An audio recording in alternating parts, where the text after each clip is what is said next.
Some of you know me very well, some of you don't. I'm the youngest of a family of 10, and I suffered from very low self-esteem as a child. And, by the time I became 14 years old, I learned how to drink whiskey. Whiskey, I thought, made me somebody. Really, it made me nobody, but I could change, and all of the things that were inside of me would come out. All of the hurts and ailments and everything would come out of me when I was drinking, and eventually I alienated everybody away from me, and came to the point where I just didn't want to live anymore. And I know that if you've never been afflicted by an addiction, you may not understand that. That was when God first got a hold of my life, and He changed me. He had a better plan for my life than I did. Anyway, to make a long story short, I began to seek out this God that I'd heard so much about, right? And little by little, He showed me His face. He showed me a path that I was to take. More recently, getting to the going to Toronto, I thought Leonard and Christine were crazy for suggesting such a thing, because a big chicken like me, I don't like to fly, right? I'm one of those guys, you look out the wings of the airplane when you're in turbulence like this, the airplane wings are going up and down, and I expect all the rivets to start popping out of the wings, and they're going to fall off, right? Well, that didn't happen. The thought crossed my mind, but then I remembered who was in charge, okay? God is in charge. So even if the wings do fall off, He's got a plan, because I don't. You know? God taught me a really valuable lesson when I was in California 2 years ago. Being a chicken, I had come back from Sacramento to the Denver airport, and I'm all alone in this big Denver airport. There's nobody there that I know, and man, I got 2 hours to sit there and wait. And I'm freaking out, you know, and I'm listening to the weather report. There's thunderstorms going north. The planes that I'm going to get in are getting smaller, you know. The smaller the plane, the more turbulence, right? And so I'm pacing back and forth, back and forth. I walk up to the destinations board, and I look at the destinations board to make sure that I got the right flight and I'm in the right gate. And I did this 4 or 5 times. And on the 5th time up to the destinations board, I spotted something on the floor. It's a little lapel pin that somebody had dropped, I thought. It's got a long, pokey thing, you know, if you stepped on it, it would go right through your foot, right? So I thought, gee, I better pick that thing up and throw it in the garbage. To my amazement, when I picked it up and turned it over, the most wonderful sense of calm came over me that I've never experienced before. And God was telling me, you just need to relax, because I'm right here. I'll show you what it is.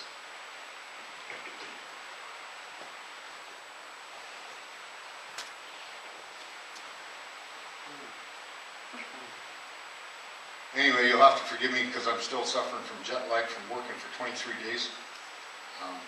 I'm not a preacher yet. That's up to God. But anyway, I know that He has me out in the bush there for a reason. I recently gave a book of hope to a young man who's a consultant, and who confessed to me that his parents are Christians, and he is a Christian, but he's not a practicing Christian, right? Whatever that is. Anyway, yeah, I know that God has put me there for a huge reason, because I can touch people out in the bush that nobody can touch. And it's important for all of us to remember that we touch people that nobody can touch. My mom has just recently moved to an old folks home here in Hythe. And there's people there that she can touch. That's nobody can touch. That's right.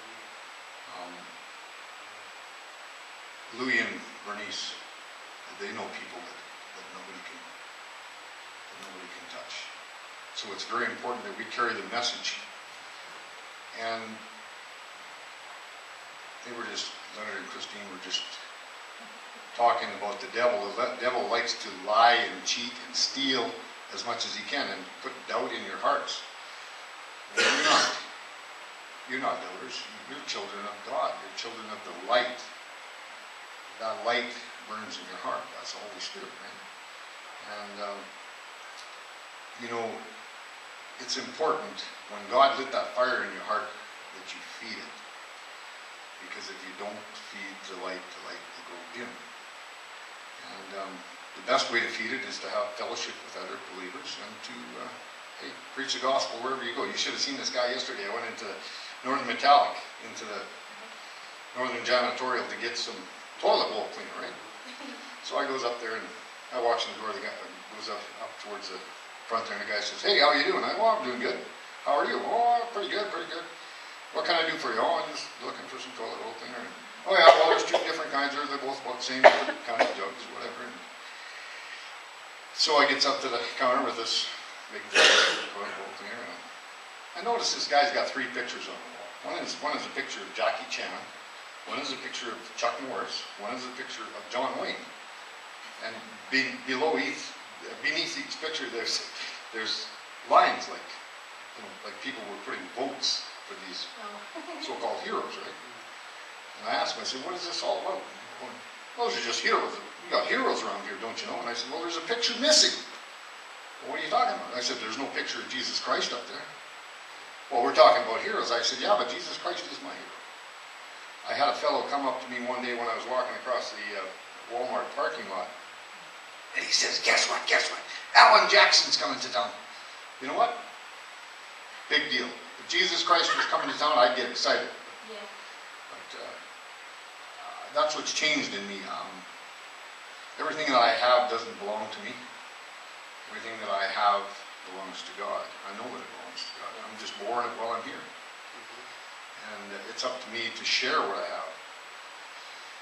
And going to Toronto, I had, like I say, some fears about flying, and I never imagined that my 17-year-old son would want to go with me. But Colton came along, and he experienced God as well in a way that he will never forget. I've seen people overcome with the Holy Spirit so strongly that man, oh man, when Carol Arnott went up and breathed on him and waved at him, they hit the deck and they were just bang and gone. And that didn't happen to me. And I thought, must be something wrong with me. So I know there was several sessions. Paul Manwaring spoke on administration, and Heidi Baker spoke. Heidi Baker was speaking about the fire of God, and an interesting thing happened to me when I was sitting there. My body temperature started to rise, and I looked at Cole, and I thought, geez, it must be getting warm in here. And in fact, it wasn't getting warm in there. There was a lady sitting next to me, and it got so warm in there for me that I finally tapped her on the shoulder, and I said, "Is it warm in here?" And she said, "No, it's not." And I asked Colton, I said, "Is it warm in here?" "No, Dad, it's not." "What are you talking about?" I said, "Put your hand on my forehead." I was burning up. I wasn't sick, but I was burning up. And twice she preached about the fire of God, hours apart, and the same thing happened to me. Just incredible. Anyway, so we're standing in a prayer line a little later on. I don't know where Colton went. He wasn't standing right beside me at the moment. And I think the first time that Carol Arnott had walked by me, I had my guard up, I was expecting something, right? So this time, I'm standing by a pillar like this, and there's a prayer line, and John and Carol are walking around the room, and they're praying for people and touching people.